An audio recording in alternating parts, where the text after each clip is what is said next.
Before we start, good morning, Sir Pugal, for our teacher in NSTP. I, I will explain about Philippine Military 11 General Orders. Number 1. To take charge of this post and all government property in view. Means that is in an encompassing responsibility where you are in charge and no one else on your post and anything within your reach and sight. Therefore, you have the accountability if anything untoward happens. Be vigilant. And also that where your post is and the limits of your post will be spelled out in your special orders. Within these limits, a sentry has authority over all persons entering on his post. Number 2. To walk my post in a military manner, keeping always on the alert and observing everything that takes place within sight or hearing. This means alertness is on top priority. Like a true military man, every second and movement counts. No one or nothing must sleep when you strike or attention.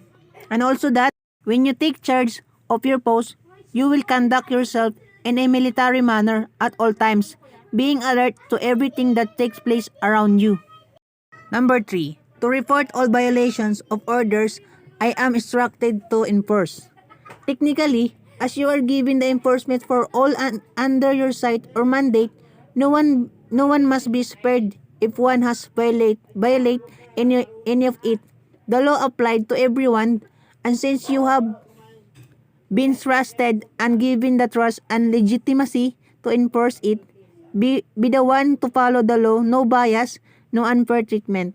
And also that a sentry will report immediately any violation of orders, apprehending to temporarily hold any offender. Number 4. To repeat all calls from posts more distant from the guardhouse than my own. It technically means that when you have more access to a certain detachment by proximity or distance, and another sentry guard has to request or obey a command, being the nearer post, you have the responsibility to absolutely the message no more, no less, absolutely repeat, relay. And also that if another sentry calls to the corporal of the guard and you are closer to the guardhouse than he is, repeat the call exactly as you heard it. Number 5. To quit my post only when properly relieved. It means that no matter what the situation is, you must at all times stay and be off guard of your post. Only when you have to apprehend an offender that violates any regulation under your supervision, then you can do so. And at time of your relief, notify the corporal guard first before you vacate your post. Number 6. To receive, obey, and pass on the next sentinel who relieves me all orders from the commanding officer of the day, and non-commissioned officers of the guard only. It states that as you relieve your post, you have to explain and orient precisely all the orders from commanding officer, officer of the day, officers, and non-commissioned officers of the day. You have to make sure that all command and task has been discussed thoroughly to your reliever.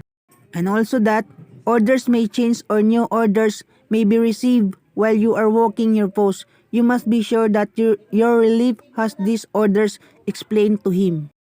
Number 7. To talk to no one except in the line of duty. This is the military oath where a sentry or guard on post is expected to talk or converse with no one except if it's within his duty obligation, otherwise he may answer in a brief and courteous manner. And also that when a sentry is asked a questions, he answers briefly and courteously. You will allow no one to remain on your post to carry on a conversation except those members of the guard conducting inspections. Number 8. To give the alarm in case of fire or disorder. This is the self-explanatory. First step is or rule is to sound the alarm loudly so that the corporal of the guard will hear you. If there is a fire, sound the alarm and clear the building. If a emergency comes about on your post, call the corporal of the guard and attempt to apprehend the individuals causing the emergency. Number 9. To call the corporal of the guard in any case not covered by instruction. This means that if you as a sentry or guard isn't certain of what you must do in a particular situation, it is best to ask for clarification rather than make a guess. It is like when in doubt ask. Number 10. To salute all officers, colors, and standard not case. A sentry walking his post during period when he does not have to challenge an arm with a rifle except at sling arms will execute the proper rifle salute to all officers on or near his post. If the sentry is at sling arms, he will render a hand salute. When a sentry is addressed by an officer before challenging or after challenging, the sentry while at the halt will render a present arm. A sentry who is armed with a pistol does not salute after challenging.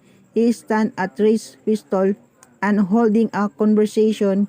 He does not salute but remains at raised pistol until the person has passed. No salute will be rendered by a member of the guard who is engaged in the performance of a specific duty, which would prevent saluting. Case color or standard are those which are pulled and enclosed in a protective covering. Number 11. To be especially watchful at night and during the time of challenging, to challenge all persons or near my post and to allow no one to pass without proper authority. If if a If a guard sees any persons on or near his post during the time or for the challenging, he positions himself so that he can control the situation. If possible, he should be out of sight when challenging when the person is approximately 30 steps or at sufficient distance to allow the guard time to react. The guard will assume the correct challenge position and command, halt. When the person has halt, the guard asks, "Who is there?" The guard may advance toward the person while challenging to put himself in a better position. When the guard is in the best position to pass or apprehend the person, he requires the person to advance towards him, remain in position, or advance to a particular place, face toward the light, or to take any position necessary to determine whether the person should be passed, denied, or turned over the commander of the relief. The guard permits only one member of a group to approach him for identification. If persons are in a vehicle, the guard proceeds as if they were on foot. If necessary to carry out his duties, he may have one or all of the passengers dismount.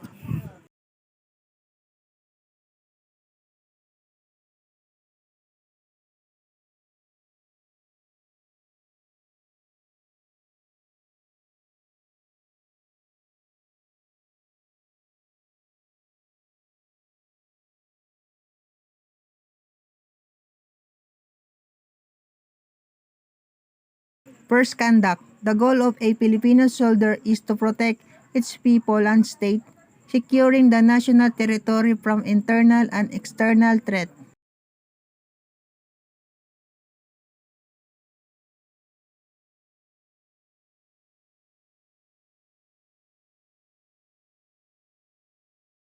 Second, conduct. There are the freedom fighters of our country.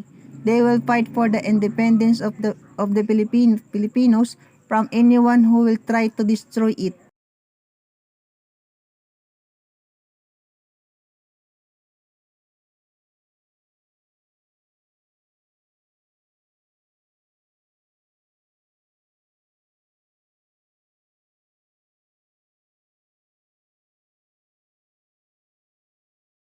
Third, conduct. All the soldiers are bound by the divine law and the constitution. They are obliged to follow all necessary orders as a soldier.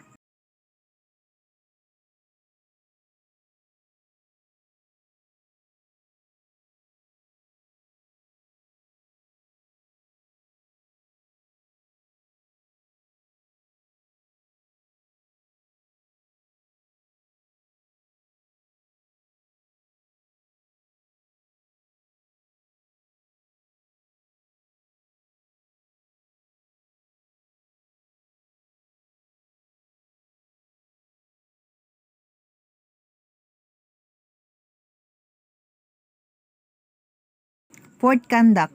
The supremacy of civil authority over military, not the military over the civil citizens. They are not allowed to participate in any political act while in service.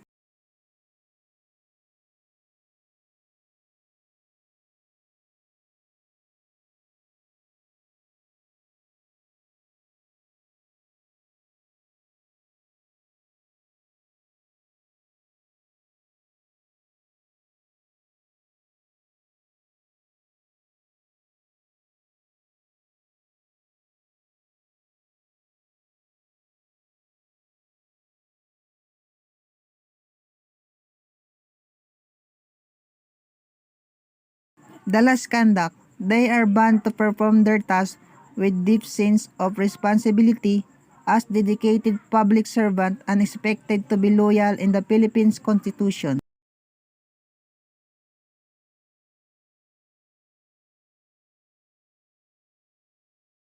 I pledge my life, my treasure, and my priceless honor. And also that we have to obey in the law and in the legal orders of the Philippines, and we need a will to fight for our country without a doubt, and we need to dedicate this for our mother country, and that is the Philippines.